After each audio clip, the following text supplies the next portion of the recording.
Whoa, a second video in like a week? I know. I spoil you guys, honestly. This video is going to be a quick one. I'm just here to do my part by telling you guys that you need to play the 100-line Last Defense Academy. Last Defense Academy is a strategy RPG / visual novel, directed and written by Kazutaka Kodaka and Kotaro Uchikoshi. Now, to be honest, I'm not that familiar with Uchikoshi's work yet.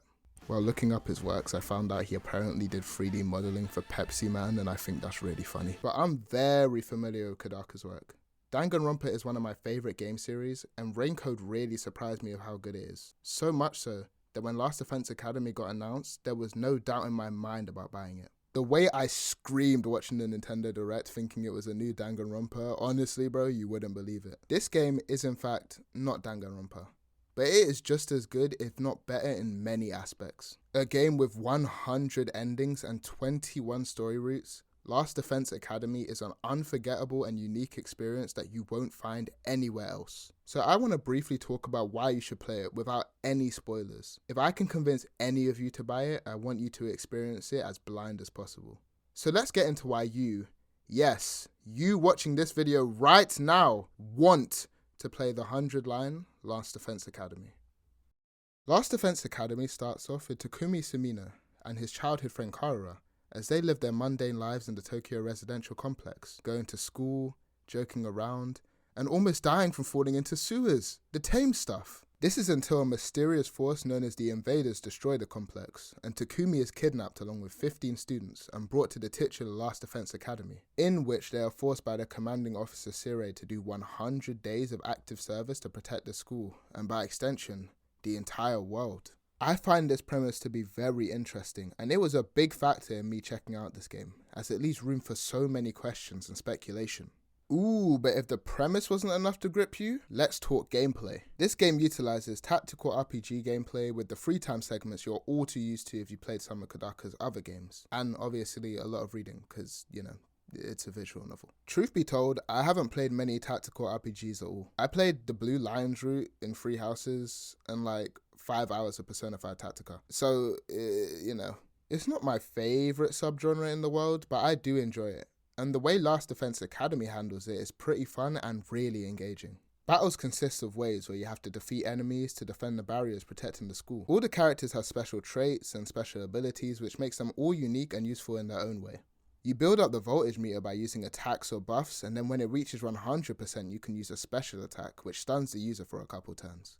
This mechanic becomes even more interesting when you factor in last resort attacks, which you can use to sacrifice a character on low HP and instantly gain 100 voltage. I remember at the start of the game I was scared to use last resorts, since I thought it would affect the story. But the game makes it very clear that you can kill off everyone without regrets and they'll come back in the next wave. So go wild! You really have to think about your next move and where to allocate your action points before the enemy's next turn. Once you get the hang of the gameplay, it can be pretty easy, but the game does mix it up by adding stronger enemies and unique fights as it goes on. I genuinely struggled in some parts of this game, but to be honest, I'm pretty bad at games in general, so as for free time, there's a good amount of stuff to do. You can give gifts to the other students and spend time with them. These involve short segments similar to the free time events in Danganronpa. At first, I was scared about how short these are, but the characters get so much focus in the story that it really doesn't matter.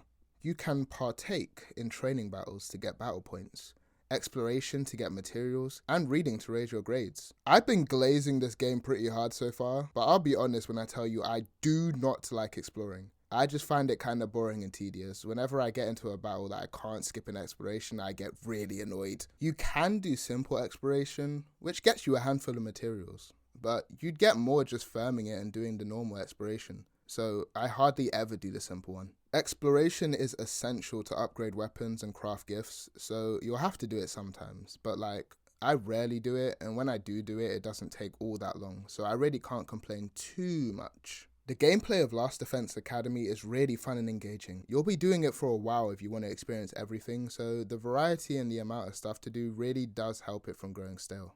Plus, it's very accessible and accommodating for the fact that players will be playing it multiple times, as if you played a similar battle in a previous route, you can skip it in a different route, and I found that to be an incredible quality of life addition. But speaking of different routes, let's talk about the aspect of this game which sets it apart from the rest. From the beginning, the main selling point of this game has been just how many branching paths and endings it has. 100 is like a really big number. And having gotten 40 endings as of the recording of this video, I can confirm that every single one of these routes has been worth playing so far. Each route of Last Defense Academy offers something different to you. A new perspective, new lore dumps, new character interactions. There is always something to be discovered in these routes. Some are more unserious, while others can get dark and depressing.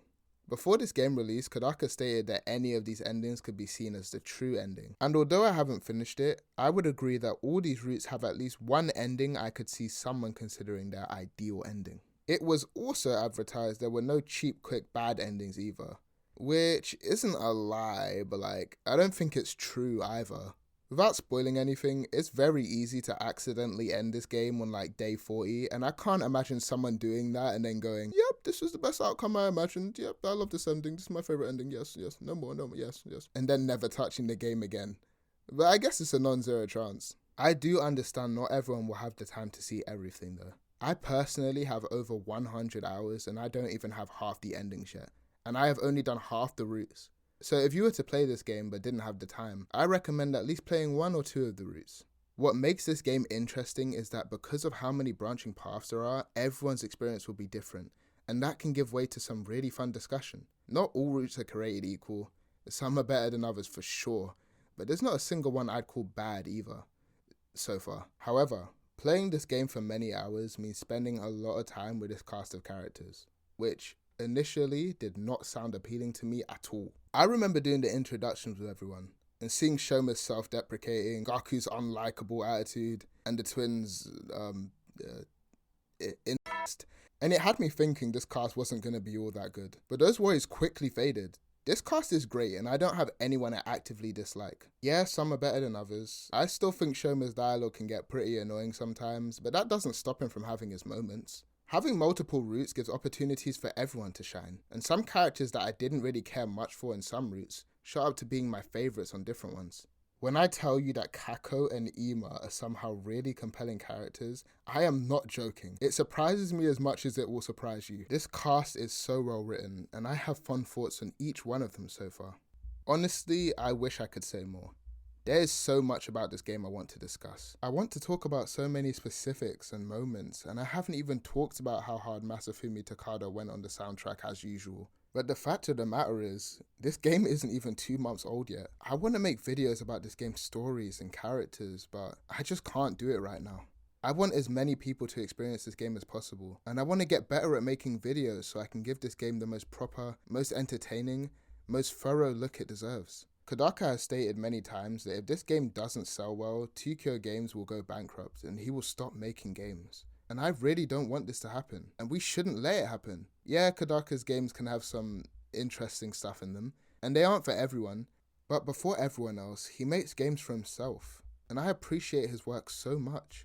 The Danganronpa games have had such a big impact on me. I look back on Raincode incredibly fondly, and if Last Defense Academy keeps up this level of quality, it could dethrone V3 for my favourite of Kodaka's games, and one of my favourite games overall. Too Kyo Games, Kotaro Uchikoshi took a huge risk with this game, and I think it should be rewarded. I don't think ideas and minds like this should sink and give up on creating. So, if this video has convinced you even a teeny tiny little bit, you should buy the 100-line Last Defense Academy. Furthermore, you want to buy the 100-line Last Defense Academy. It absolutely won't disappoint and is worth every single penny. Aside from the